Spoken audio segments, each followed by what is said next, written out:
TC Rádio, a rádio oficial de quem investe. Para falar, Gabi, sobre essas altas, sobre essas quedas, para mostrar a análise gráfica ao vivo e em cores aqui, para você, meu investidor e minha investidora, ele, o magnânimo, Márcio Lorega! E aí, Marcião? E aí, Márcio, boa tarde.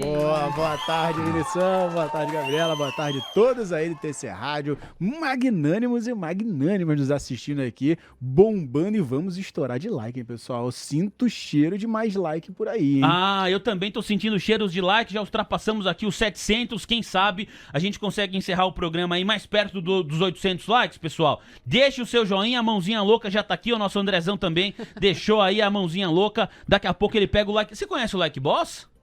Ah, conhece? Daqui a pouco ele pega o Like Boss e a gente mostra pra ele, também chamado de Levizinho, o nosso Like Boss. Vamos começar falando de Ezetec e Hapvida, Marcião? Vamos Porque lá. são os dois ativos que mais recuam hoje na Bolsa quando a gente faz um recorte monitorando aqui a variação percentual. Não estou falando da composição do Ibovespa no que diz respeito aos pontos, porque a gente sabe que tem empresas que têm mais peso na composição do Ibov, então quando a gente quer olhar por esse peso, por essas fatias, só para todo mundo que está chegando, para a gente ficar na mesma página, tem muita gente chegando no mercado financeiro agora. Quando eu digo que uma empresa tem mais peso na composição do Ibovespa do que outra, você imagina uma fatia de pizza, mas pensa que nessa fatia os pedaços não são cortados do mesmo tamanho. Você tem alguns pedaços que são maiores, então eles representam uma parte maior dessa pizza. Qual é uma fatia grande do Ibovespa? Vale, Petrobras, Itaú. Esses pedaços de pizza na composição do Ibovespa, eles são maiores do que outras empresas. Então, se eu quero ver quais empresas que têm peso no índice, a performance dela, quem está puxando ou arrastando o Ibovespa, eu consigo selecionar, você faz isso aí também, pelo seu painel de negociação, em pontos. Agora o que a gente vai falar aqui é em relação à variação percentual. Quais papéis estão mais subindo ou caindo no dia em relação à variação percentual. E aí a gente tem aqui nas quedas o destaque, Marcião, para Ezetec, que cai 11,73%, 11,23%, melhor dizendo, e Hapvida recuando 9,9%. Você consegue fazer para a gente aqui uma análise gráfica e também trazer os fundamentos que você carrega consigo aí sobre essas duas empresas? Agora, vamos que vamos, né? Ezetec já tá na tela aí, pessoal, para vocês darem uma olhadinha. Nossa! É choroso, né? A semana aí tá com uma queda, só na semana, uma queda de 3,30, é uma queda bem saudável, vamos falar assim, né? Porque a gente tá vendo aí pro dia, que o dia é uma queda que tá devolvendo aí basicamente as últimas corridas que ela teve, e aí eu tô mostrando aqui para vocês terem ideia de quantos dias ela subiu. Subiu aqui 1, 2, 3, 4, 5, 6, 7, 8, 9 dias de alta seguida para um de queda que devolve basicamente 50% dessa corrida, né? Então, é natural essa queda? É. Por quê? A gente tá vendo aqui, para quem tá olhando no diário, uma região de topo formada aqui nessa faixa de 15, que vai até 15,50, de 15,15 a 15,50.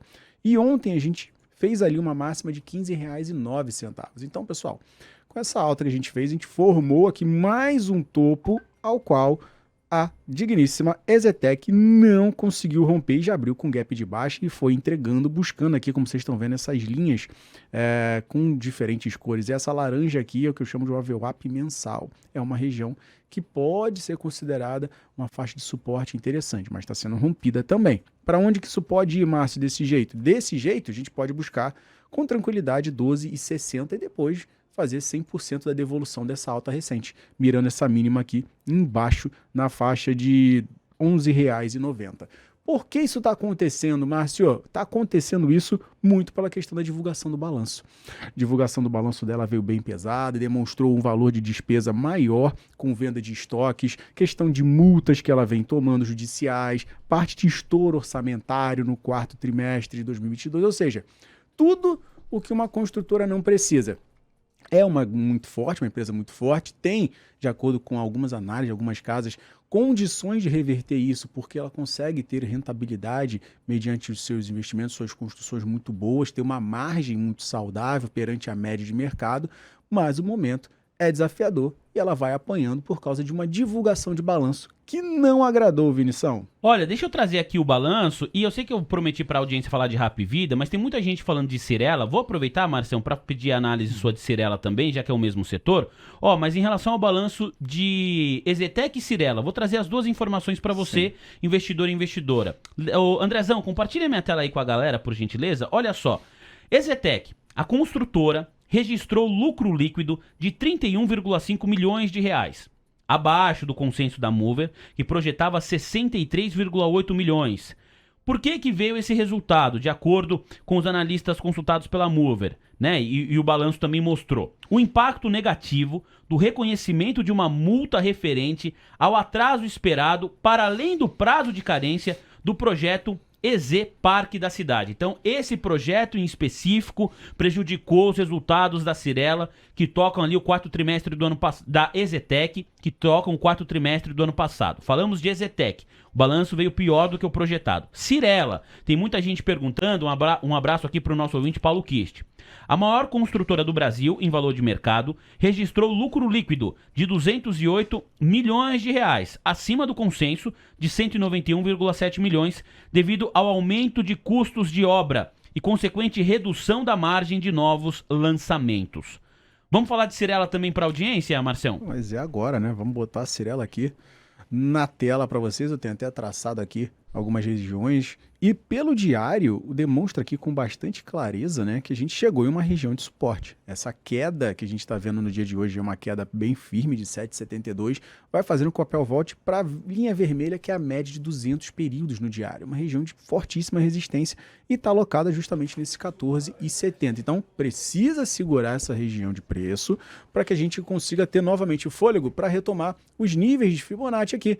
Em faixa de 50%, que foi em R$ 16,12, e depois mirar aqui a faixa de 17,19. A gente vê que na semana ela conseguiu aqui a região de chegar na faixa de mais ou menos 16,76. Mas o balanço, mais uma vez, não é que tenha pesado como uma grande tristeza. A questão é, ela teve uma performance até analisada por algumas casas positivas, Vinícius. Mas a questão é, o que vem pela frente? E aí o que vem pela frente é que faz com que o mercado fique cauteloso. O mercado acredita que ela talvez tenha grande dificuldade e fique com bastante cautela para que ela venha replicar o que ela fez no último ano, que ela venha fazer nesse 2023. Tá aí o nosso Márcio Lorega falando sobre o setor de construção civil, especialmente EZTEC e Cyrela, a pedido da nossa audiência aqui, Cyrela no radar também. Pra gente fechar esse momento de quedas aqui da Bolsa, vamos lá pra Hapvida. Aí, infelizmente, pra quem tá comprado na empresa, não é nenhuma novidade que Hapvida tá caindo, né? O papel, dia após dia, recua. E o que me chama atenção, ô Márcio, Sim. é que são quedas fortes. Não é que o papel cai um dia 2, outro dia 2, outro dia 3. Não, é queda de 5 para mais. Como que tá graficamente o ativo aí? É um escorregador gigantesco, né?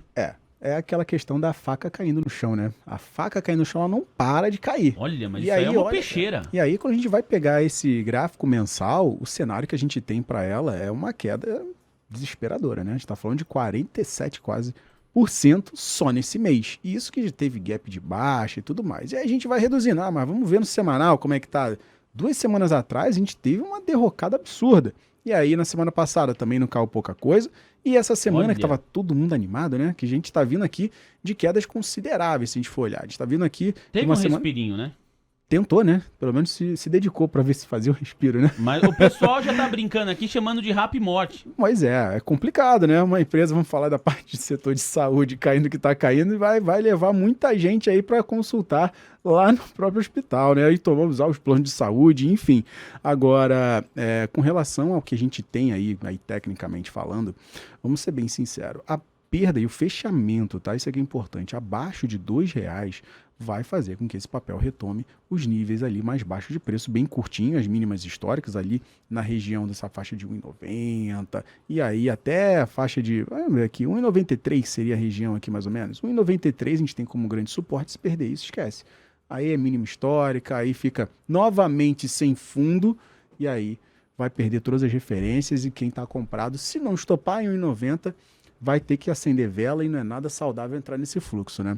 Tá aí, muito bem, o Marcelo Paes comentando, Marcião é fera, que baita a contratação, a participação do nosso Márcio Lorega aqui, valeu, hein? O Alibaba falando desse golfinho da 3R Petroleum, que ainda não apareceu, hoje tá aparecendo aí, né? Não sei se é um golfinho, mas 3R Petroleum tá subindo aí cerca de 15, 16%, como não, hein? O Alibaba 40 bares, a gente falou bastante de 3R aqui.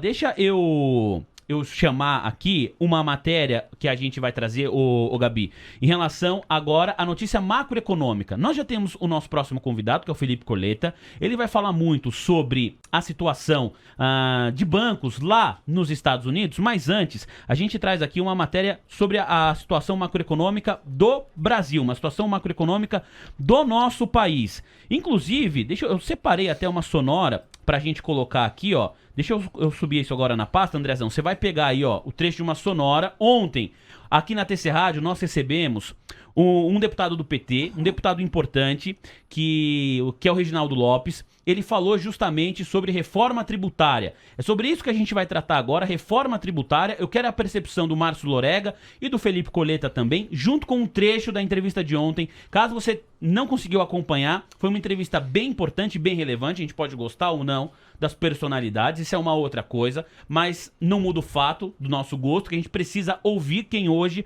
toma as rédeas da reforma tributária no nosso país. Então, Gabi, vamos com a notícia. Vamos lá, Vini. O presidente Lula se reúne à tarde com os ministros para bater o martelo no texto que dá origem ao novo arcabouço fiscal do país.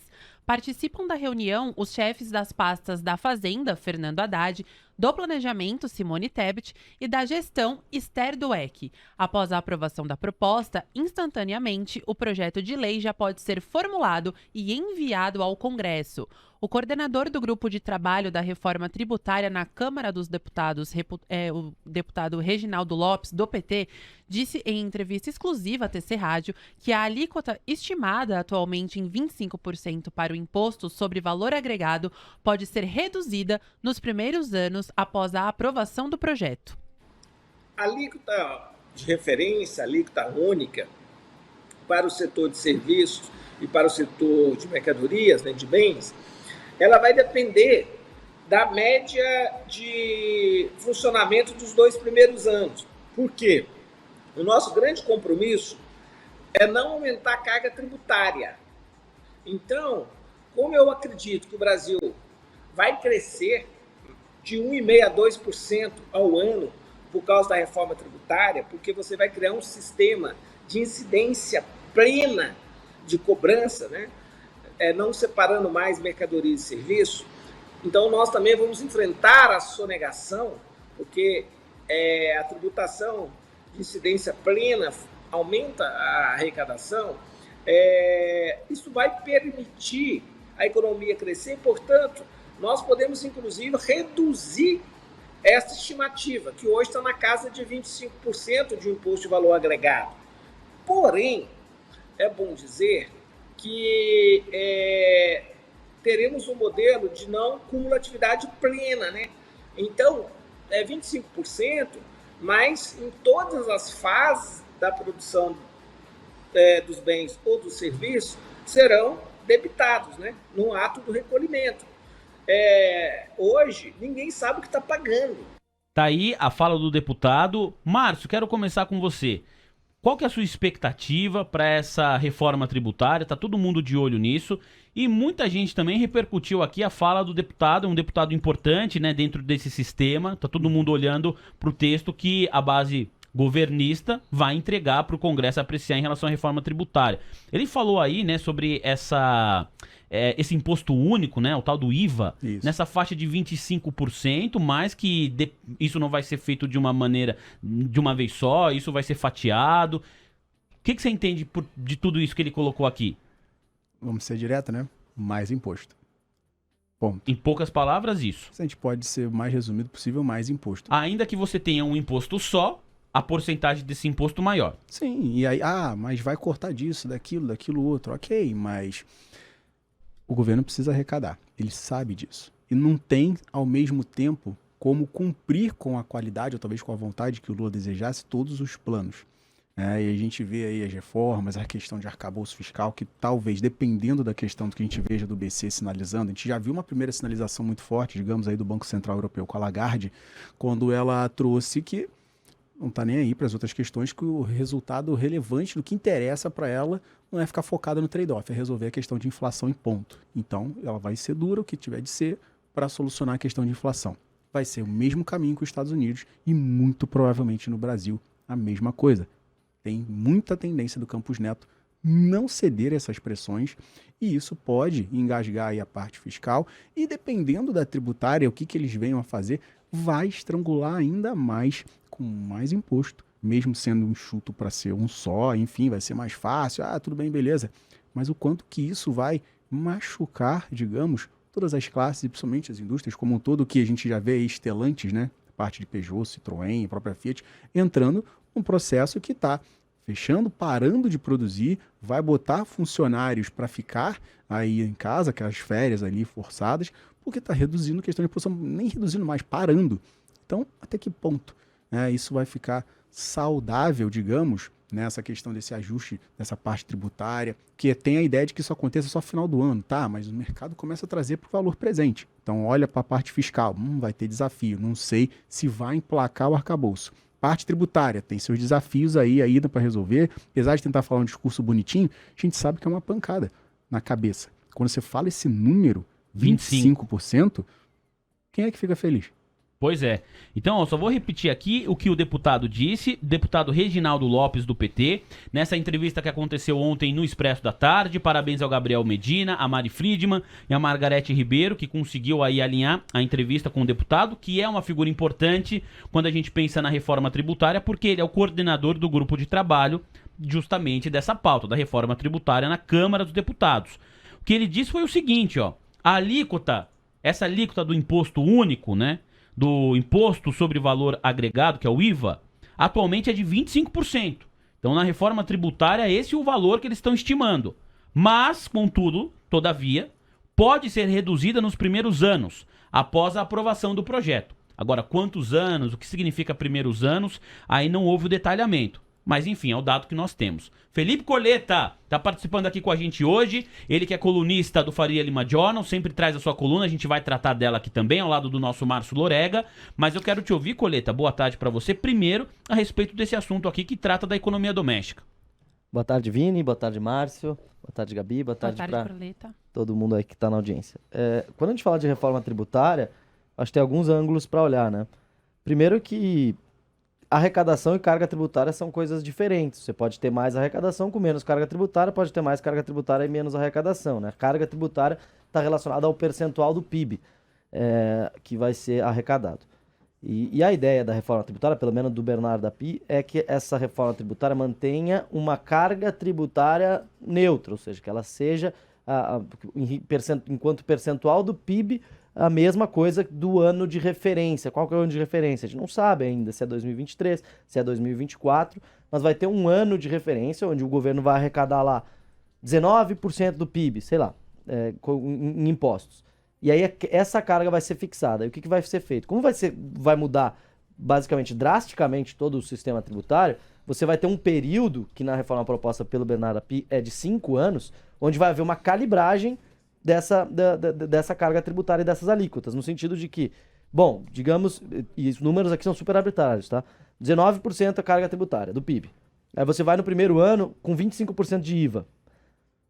Aí terminou o ano e arrecadou 21% do PIB. Aí eles vão falar, opa, a gente tem que cortar o IVA, porque o nosso ano de referência da reforma era foi 19. Então tem que voltar. Então qual que é a intenção do governo com essa reforma? Basicamente ampliar a arrecadação via crescimento do PIB, não via elevação de carga tributária. Então esse é o quadro ideal, né? Se isso vai acontecer, o que a gente tem visto já nesse ano de 2023 e deve continuar em 2024 é uma reconstrução, uma recomposição de carga tributária, que o Haddad, o Lula, não tem coragem de falar que é aumento de imposto, mas na verdade você está tirando benefícios fiscais de vários setores, de forma a aumentar a carga tributária para chegar nesse ano de referência, que a gente não sabe ainda se é esse ou o ano que vem, com uma carga tributária maior, e aí você fixa a reforma dentro de um ano que foi cobrado mais imposto. Então acho que é um pouco essa a estratégia. Então esse é um dos ângulos para olhar para o tema. O outro ângulo é que está todo mundo querendo chamar de sua a reforma. Então o Arthur Lira ele quer, o que nem o Rodrigo Maia entregou a Previdência, o Arthur Lira quer entregar a reforma tributária, o Rodrigo Pacheco quer que comece pelo Senado, o Lula quer chamar de sua reforma, o Haddad quer chamar de sua reforma, talvez pensando em aspirações políticas lá na frente. Então assim, vai ser uma grande briga e a gente tem um quadro onde possivelmente o Congresso venha a moderar um instinto tributador, um instinto cobrador de impostos desse governo. Que a gente sabe que esse governo é um governo que busca fazer o chamado tax and spend, né? Você taxa para gastar mais, para fazer distribuição de renda, programas sociais, enfim. Essa foi a escolha que o país fez aí nas eleições do ano passado. Então, eu vejo como uma agenda muito positiva a reforma tributária. O sistema tributário do Brasil é um verdadeiro caos. Você tem vários exemplos na história do Crocs. Doutor Suslik chama de manicômio tributário. Crocs é sandália ou é chinelo? Porque se for chinelo é uma alíquota, se for sandália é outro. Mas qual que é a menor, né? Não, o bombom é chocolate, o guloseima, cara, dependendo muda a alíquota. Então é um caos. Isso é então, fogo. assim, e isso gera muito espaço para sonegação e muito espaço para disputas tributárias no CARF, né? Então isso a gente já está vendo também o governo endereçar. Eu vejo como uma agenda positiva, eu acho que é uma agenda muito difícil, tem tem muita gente contra isso, especialmente o setor de serviços, né, que representa 70% do PIB, é um setor que vai acabar sendo mais tributado de forma a desonerar a indústria, tentar ali um processo lento de reindustrialização do Brasil. Vai ser difícil, tem muitos dissidentes, tem muito lobby, prefeitos e governadores não são muito amigáveis à ideia, o Haddad tem dito que os governadores estão embarcados na ideia, mas a gente sabe que não é bem assim, que vai demandar muita negociação.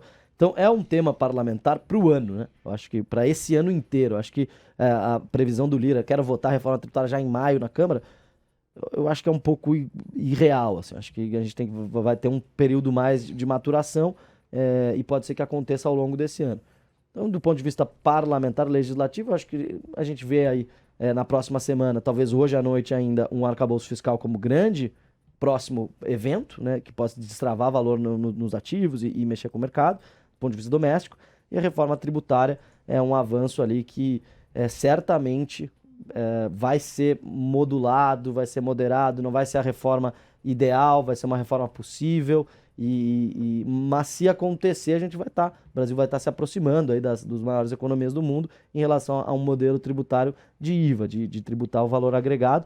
Vai acabar penalizando algum setor, vai beneficiar outro, e isso tudo vai ser uma grande negociação, mas que no final das contas pode ser que seja acompanhado de um aumento de imposto, mas eu vejo como algo construtivo, eu acho que uma agenda construtiva e que vai ser dividida entre parlamento e executivo, essa reforma tributária, Vini. A visão de Felipe Coleta. Tem mais algum complemento, Márcio Gomes? Só... Márcio Lorega, Márcio Gomes.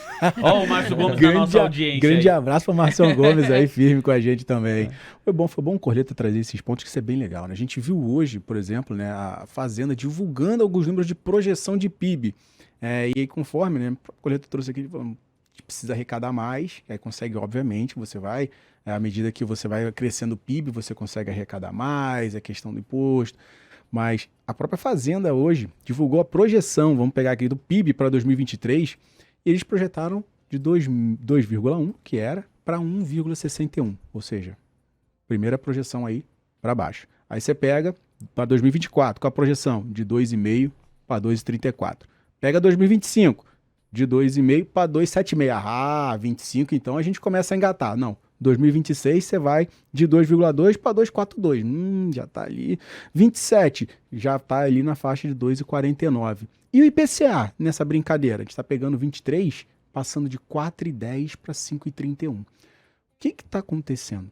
Então, eles mesmo, não estou falando aqui com minhas ideias, minhas projeções, minhas visões. A própria Fazenda está me divulgando um PIB que eles estão jogando para baixo até 25. E a gente tem ali um olhar para IPCA que está subindo ali em 23. E essa questão é que é o grande ponto. Como é que eles querem os juros, né, digamos, baixos, se eles têm esses desafios e estão fazendo esse ajuste com parte tributária, e tem questão de arcabouço fiscal, e tem crise de crédito no mundo, e todas essas outras pontos. Mas tem que baixar por causa da crise de crédito. Ok, a gente precisa ter números aqui. Os números que eles mesmos estão colocando é a inflação para cima e PIB para baixo.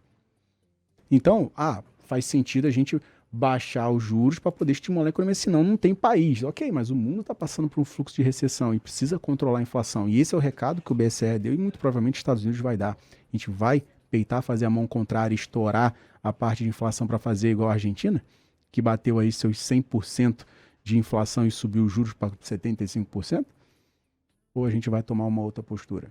Márcio Lorega e as reflexões do mercado. Olha, nós temos aqui o Felipe Coleta, a gente vai falar muito agora sobre Fed e sobre a coluna dele no Faria Lima Journal. Na sequência, depois do Cornetinha, a gente traz aqui, ó, para você, investidor e investidora, as perguntas que vocês estão fazendo aqui. Muito obrigado você que escreve. A Gabi já me sinalizou que tem perguntas chegando no WhatsApp para análise gráfica do nosso Márcio Lorega. Aqui no chat do YouTube, umas 3, 4 pessoas, investidores e investidores, perguntaram sobre CSN. Não sei se é Aqui tem também. CSN também. Então a gente vai falar de CSN, mas antes vamos falar aqui da coluna do nosso Felipe Coleta. Risco de crise sistêmica é deflacionário. IBCs precisam mudar o rumo para evitar o pior. O Banco Central Europeu convive com a situação mais delicada, já que a inflação na zona do euro atingiu 8,5% em fevereiro. E aí, Coleta, se ficar o bicho pega, se correr, o bicho come? É, legal, né, Vini? Essa coluna eu publiquei na quarta-feira, então antes da decisão do BCE. O grande ponto da história é que o que aconteceu com o Silicon Valley Bank, o que aconteceu com o Signature Bank, o que está acontecendo com o Credit Suisse, o que está acontecendo com o First Republic Bank, esse risco de crise bancária, ele é altamente deflacionário. Ou seja, ele tende a trazer a inflação para baixo, ele tende a gerar uma recessão econômica. Por quê? Porque você vê um quadro de muita aversão a risco, que esfria a perspectiva de investimento, e você tem um quadro de os bancos em risco, de um quadro de aperto do crédito, especialmente do crédito para pequenas empresas, do crédito para o crédito imobiliário residencial, comercial, né, de hipotecas para casa e tal. Então isso tende a ficar muito mais difícil o acesso ao crédito diante desse atual cenário. Até que haja uma grande estabilização, uma grande retomada de confiança no sistema, a tendência é que haja um pequeno credit crunch nos Estados Unidos, né? Então, quando você tem esse quadro, o Goldman Sachs estimou que o que aconteceu com o Silicon Valley Bank e os desdobramentos, eles têm um impacto recessivo igual a uma alta de 50 pontos nos juros. Então, como se o Fed tivesse subido 50 pontos nos juros, pela perspectiva de recessão que traz esse risco. Então, o que eu advogo aqui nessa coluna é por uma pausa dos bancos centrais. A Lagarde e o Banco Central Europeu ontem não pausou, inclusive deu um choque de 50 pontos, contrariando ali as curvas do mercado. Mas ela já tirou o guidance. Ela já não disse vou continuar subindo. Ela Falou disse, que vai depender dos dados. vai depender dos dados e vai depender também do cenário base. Ela fala, no nosso cenário base, a gente tem chão ainda para cobrir com juros. Mas tem um risco sistêmico aqui, nós vamos garantir liquidez para o sistema. Então, ela deu um choque de juros agressivo, mas ela teve uma fala ali um pouco mais amigável ao sistema financeiro. Na semana que vem a gente tem o Fed. E assim, dado que a crise atual ela já aperta as condições financeiras, como estima o Goldman Sachs, entre 25 e 50 pontos de juros, na minha opinião, o que o Fed deveria fazer na próxima semana, e o quadro dos Estados Unidos também muito melhor do que o europeu, né? Inflação, embora caindo mais devagar do que muitos esperavam, ela está caindo, né? O que eu acho que o Fed tinha que fazer na próxima quarta-feira era dar uma pausa no ciclo de alta. Eu acho que eles deveriam sinalizar que não vão subir os juros agora, vão esperar para entender o impacto de todo esse choque de juros que já foi dado, e aí retomar o ciclo mais para frente num ambiente de maior estabilidade financeira. Se o Fed dá um choque de juros agora e vem com um discurso muito focado na inflação, ele pode acabar abrindo mão do seu mandado, né? O Fed ele tem 3 mandados, na verdade. A gente sempre fala de 2, que são os mais comuns a gente falar, que é estimular o pleno emprego e estabilidade de preços. Mas ele tem um mandado também da estabilidade do sistema financeiro. E esse mandado, ele está em risco nesse momento. Você vê, ontem o JP Morgan, o Citigroup, o Morgan Stanley, os grandes bancos americanos anunciaram que vão fazer um depósito de 30 bi no First Republic Bank, que é o Banco de São Francisco lá. Uhum. O banco virou, começou a subir, subiu 30 e poucos por cento ontem. Hoje está caindo 20% já de novo. Então, assim, será que está tudo bem mesmo?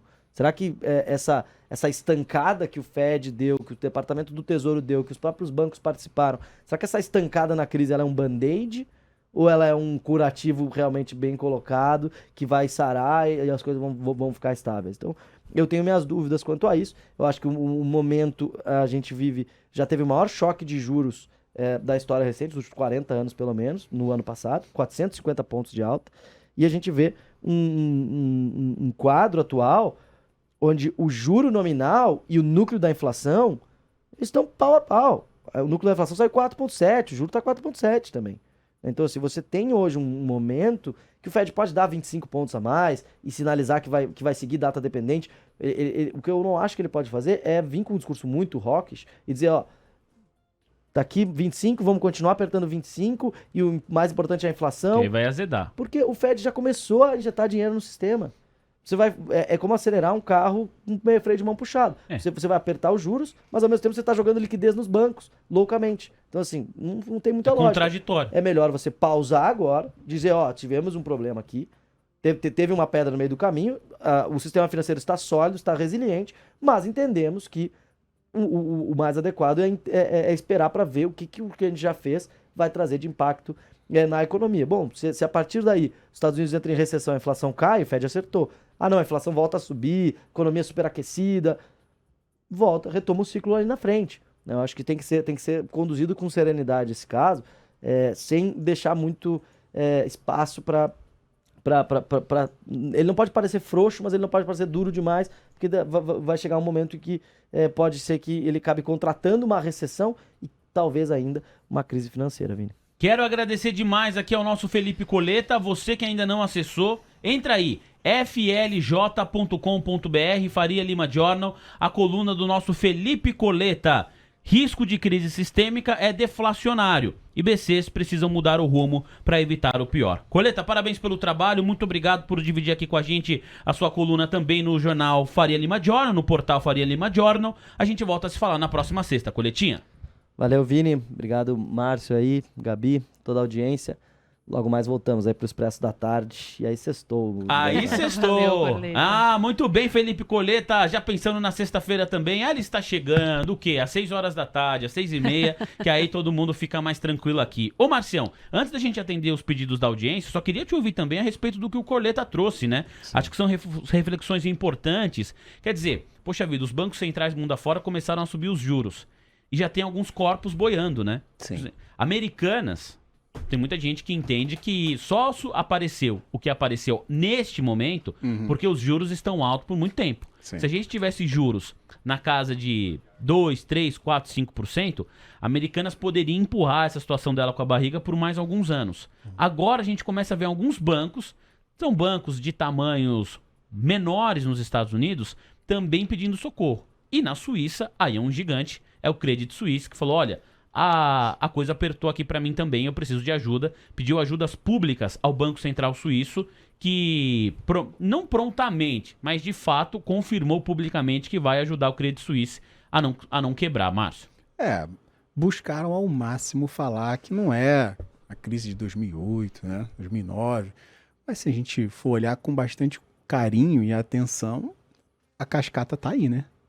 A cascata tá aí. SVB... Aí vai pro First, aí entra Credit Suisse, Signature Bank. E aí Signature Bank, aí você começa a especular ou cobrar de uma certa maneira que o Credit Suisse e o UBS façam a fusão e eles são contrários, então notícia que é boa daqui a pouco desanda, a volatilidade fica alta, o VIX começa a ficar estressado, o índice do medo, e aí é aquilo. O que o mercado, o que óbvio, as empresas e todo mundo deseja é que os juros, obviamente, fiquem mais baixos para que as dívidas delas fiquem cada vez mais saudáveis, as alavancagens se diminuam e elas consigam ter folga para poder investir. Não é o que está acontecendo. Muitas empresas, já como você falou, o caso americano, se os juros no Brasil se mantivessem em 2%, 3%, 4%. Sim, ia ser magnífico. Até para clube de futebol, né? A gente pega aí até o próprio SAF do Botafogo que está vivendo com os problemas. Então, olha como que a gente vai para diversos âmbitos econômicos. Total. E isso mexe negativamente os juros altos. Óbvio, olhando pelo lado de crescimento de país, a parte econômica, a gente sabe que juros altos é sinônimo da galera investe, digamos, em rentabilidade, bota nas suas aplicações, vai buscando juros altos, aí é questão de colocar dinheiro na sua própria empresa, porque o risco é muito maior, né? Em questão de contratação, espaço, parte de economia global, economia dela, o setor, tem diversas variáveis que ele pensa antes. E se ele tem uns juros altos, o que ele faz? Ele guarda dinheiro, simples assim. Então, o que a gente olha é o mercado pedindo, cobrando que os juros sejam mais baixos para que as economias melhorem, porque o cenário de crise de crédito está contratado diretamente. Isso precisa jogar, digamos, essa cordinha aí para baixo para que comece a respirar. Só que você tem a questão da inflação. Então fica a história do cobertor curto, né? Cobertor ali curtinho, que aí você cobre a cabeça, descobre o pé, e como que eles vão lidar? Tem que ter essa sabedoria. Então, a questão, digamos, do Banco Central Europeu, ele foi o mais atrasado a subir, sim, mas ele está dando um recado de que mesmo com os cenários, ele não foi unanimidade, o aumento dos juros lá, mas ele falou, sim, alguns pediram para que fosse revisado, que esperasse, mas não, a gente resolveu ser firme para dar o recado de que a gente vai cuidar da inflação. Será que os Estados Unidos não vai fazer a mesma coisa? E a gente olha para os mercados hoje, o que está acontecendo? Estão imputando o quê? Creio que os Estados Unidos vai ser um pouquinho mais duro nesse movimento. E isso pode sobrar também para o Brasil, no Campos Neto não fazer o mesmo discurso do Lula. E aí a gente vê Bolsa Nossa para baixo, Europa para baixo, Estados Unidos para baixo. O receio de crédito está aí. E isso tira, a inflação tira.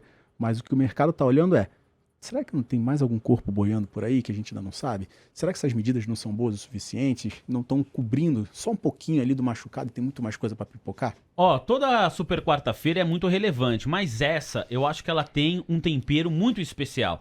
Desde que nós começamos aqui a cobertura da TC Rádio, quase sempre você tinha uma visão unânime. Vem aumento, e o aumento vai ser dessa magnitude, e o comunicado deve ir para aquele lado. Em geral, o consenso acertava. Acontecia o aumento, o comunicado ia para o lado que estava sendo projetado. Agora, a gente tem uma percepção diferente no mercado. Faz tempo que eu não vejo isso, né? As pessoas esperando o que o Fed vai fazer. Você não tem uma certeza clara, você não tem uma maioria absoluta. A mesma coisa segue aqui para o Banco Central. No caso do Banco Central brasileiro, da autarquia brasileira, o que me parece é que a maior parte aqui da nossa audiência acredita de fato que na manutenção da Selic nessa próxima reunião do dia 21 e 22 de março. No entanto, o Thiago, X-Trader Evolution, ele escreveu aqui: acho que o Roberto Campos Neto não vai aguentar toda essa pressão, e o Thiago já está apostando numa queda de 0,25%, 0,25 ponto percentual para essa reunião. É a visão do nosso ouvinte aqui. O Márcio Boschini, ele escreve, olha, se a gente deixar o viés dominar, não conseguimos fazer nenhum tipo de movimento. E ele está absolutamente certo aqui, né? Essa luta contra o viés também ela é diária, certo, Marcião? Com certeza. E boa, Marcos. Isso que o X-Trader está trazendo, e todos vocês estão aí acompanhando, curtindo, deixando os likes. Vamos pro 750, galera. Falta pouquinho, Falta né? pouco. Falta Vai que dá. 20 likes aí, já estamos chegando lá. Mas um ponto que é interessante, que o X-Trader falou, mas tô pensando aqui, né? Vinícius, pessoal aqui do TC Rádio, tô pensando já num corte de 0,25. A curva de juros, que não sou eu, né? O que o mercado tá colocando aqui, não tá trazendo isso para agora. Você tá olhando aí os days, Marcião? Vamos dividir a sua tela aqui com a nossa audiência também, Se eu vou conseguir aqui fazer o ajuste e já boto para todo mundo visualizar. O Marcião vai colocar a tela dele aqui. Enquanto você coloca a sua tela, Marcião, só para dividir também o comentário aqui do Lorenzo Félix, ele diz o seguinte, Vini, de maneira em geral, e pensando na perspectiva para a Bolsa, o que o Marcião acha do novo arcabouço fiscal? Isso pode ser bom para a Bolsa brasileira? Vai depender muito nesse caso aqui, Marcião, do que vai ser o arcabouço fiscal, né? Eu só vou reforçar, porque me chamou muito a atenção, na semana passada, a fala da ministra do Planejamento e Orçamento, que é a Simone Tebet, que ela disse, o mercado vai gostar da reforma do arcabouço fiscal. Ela comentou sobre isso, que o arcabouço fiscal iria agradar o mercado. Vou ver se eu até encontro aqui no painel Mover Pro. De fato, é o que todo mundo está esperando, né? Um texto que seja razoavelmente responsável e que seja executável também, né, ô Márcio Lorega? Tá todo mundo ansioso por esse arcabouço. Estão até esperando que saia alguma coisa hoje, né? Até apertaram um pouquinho o Haddad, ele falou, tá na mão do Lula. Ele disse que entregar hoje, antes da viagem do Lula pra China, tá na mão do presidente da República. Tá na mão dele, não tá comigo, né? Passou a batata pro presidente e aí ele que vai ver se vai soltar, digamos, alguma coisa. Então o mercado, com essa questão de vencimento de opções lá fora, todas as questões de vencimento, todo o cenário bagunçado, vencimento de opções aqui que a gente teve, aquela coisa toda, o mercado ficou em compasso de espera e realizou. Mas o que querem? Querem que o arcabouço, óbvio, o mercado quer que o arcabouço venha o mais bonito possível. Isso é o que todo mundo quer, mais maravilhoso. Todo mundo torce para dar certo, né? Para puxar a credibilidade, para trazer, digamos, olha, estamos aqui firmes, a gente tem um compromisso fiscal, a gente está buscando sim, vamos ampliar a questão de gasto, mas a gente está arrumando aqui a parte de contas, então olha só, podem trazer seus recursos para cá. Investidor estrangeiro, você já aportou aí seus 10, chegando para 11 bi no ano aqui para a Bolsa, pode trazer mais dinheiro, que a gente vai cuidar disso aqui direitinho para jogar esse dólar aqui, vamos botar ali um pouco para baixo, dar uma apreciada no real e vamos ver se a inflação por essa crise de crédito é o suficiente realmente para baixar. A gente viu a questão dos bancos ali cortando a parte de consignado de INSS agora, até os bancos públicos fizeram isso, então já enxuga um pouco mais aí de dinheiro no mercado, então estamos vendo alguns movimentos, mas é o que todo mundo deseja, é o que parece ser na visão do mercado hoje, não. Tá aí o nosso Márcio Lorega. Você conseguiu colocar os juros aí pra gente, Marcião? Tá aqui. Peguei aqui uma tela rapidinho pra poder mostrar pra vocês aqui. Tô Boa. pegando diretamente aqui do Infomoney, galera. Só pra vocês olharem o seguinte. Olha o que eu tô passando pra vocês. Próxima reunião, Marção, vai baixar? Nem um pouco. Na visão aqui de mercado, pra abrilzão, tá aqui firme e forte, ó. 13,64. Manutenção de taxa. Onde que a gente começa a ver alguma possibilidade de corte? Talvez numa próxima reunião ali, em junho. Mas o que tá dando com um pouco mais de... Nem a de maio. Nem a de maio. Um pouco mais de certeza ali naquela faixa ali de julho para agosto. Então, talvez 2 reuniões na visão que tem hoje no mercado, na curva de juros, é que está demonstrando isso. Vai ser isso certinho? Não, a gente sabe que isso é ajustado todo dia. Toda hora a gente tem esse ajuste a cada momento. Mas o que a curva está demonstrando é que vamos ter de 1 a 2 reuniões para pensar em um corte de 0,25. Então, eu tô aqui no meio do caminho. Eu creio que não nessa de abril, mas na próxima a gente tenha. Muito bem. Olha, 3 da tarde. Ficou faltando aqui a gente fazer várias perguntas. Eu quero agradecer ao Ricardo Trader, que falou, tô aqui no TC pela primeira vez, cheguei agora aqui na TC Rádio. Ô, Ricardo, manda mensagem aqui pro nosso WhatsApp, pra esse número que tá aqui no GC. Ele falou aqui sobre planos do TC. Manda mensagem no WhatsApp que a gente consegue te ajudar melhor por lá, tá bom?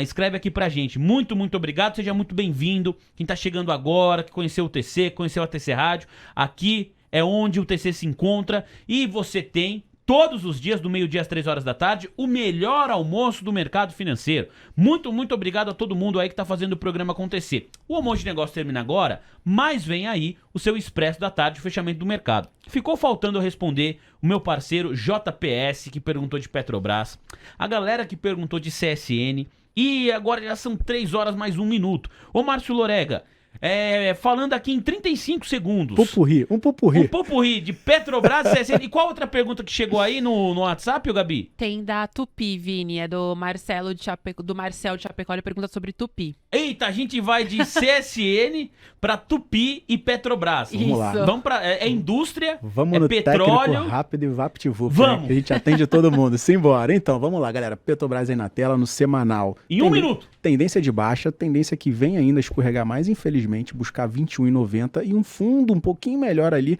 é na faixa de 20,78. Se segurar, ótimo. Se não, tendência a escorregar 18,40. Compra, Márcio? Miseravelmente, tem que esperar acima de 27, senão tô fora. Esperar 27 pra entrar comprado em Petrobras. Muito bem. CSN, hein? CSN. A coisa tá meio feia, hein, Márcio? Tá triste o cenário, hein? Compras somente com clareza acima de 18,60, tá? E no cenário atual, tá tentando segurar no suportezinho aqui na faixa de 13,50, 14 reais. Se perder, vem mirar aqui 12,80 rapidinho com o alvo lá na faixa de 10,70, lá no fundão, pessoal. Muito bem. A última Tupi 3. Esse popurri foi bom. Vocês gostaram disso, né? Da próxima vez, quero ver se o Márcio consegue fazer com 8 ações em 1 minuto. Aí, vamos lá, vamos testando, né? Tupi, renovou fundo, galera. Renovou fundo, tendência é buscar realmente essa faixa aqui dos 24. Aqui, 24,11, 24,14, tá? Já tá em 24,20, basicamente atingiu, chegou a 23,91. Vamos ver se consegue segurar nesse topo anterior, tá? Se não, a gente vê a faca aí escorregando até a faixa de R$20, 21,50 mais ou menos, tá? Compras, Márcio, onde é que fica uma compra legal? Se rolar um engolfo de alta, vindo superar e fechar acima da máxima dessa semana, seria acima de 26,31. Nesse momento, não compro.